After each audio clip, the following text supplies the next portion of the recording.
Depuis un mois, le CIS Côte-Nord a procédé à l'embauche de 218 nouvelles personnes, dont une trentaine d'infirmières et d'infirmières auxiliaires à travers son réseau, ce qui représente environ une cinquantaine de nouveaux employés par semaine, l'équivalent de ce qui se faisait pendant un mois avant la pandémie. Donc oui, l'appel a été entendu.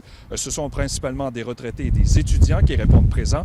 Les 2 tiers de ces embauches concernent des employés de métier, comme les préposés aux bénéficiaires ou des agents de sécurité. Dans les 218 employés, peut-être une cinquantaine d'employés que c'est des embauches régulières, qu'on aurait fait de toute façon, qu'on avait des besoins.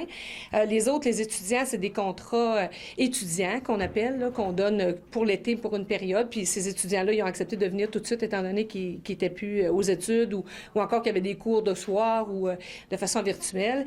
Et les autres, c'est des contrats COVID, qu'on appelle des contrats temporaires avec un début et une fin, là, ce qui nous permettait, là, dans l'arrêté ministériel du ministère, on avait le droit là, d'embaucher des employés de façon temporaire.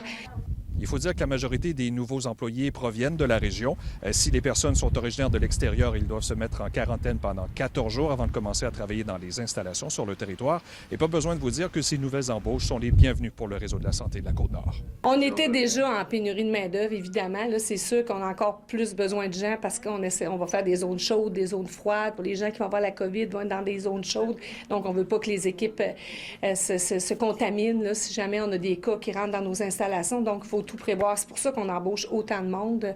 Puis on aime mieux être prêt si jamais on a des difficultés, comme on voit là, dans certains centres là, en ville.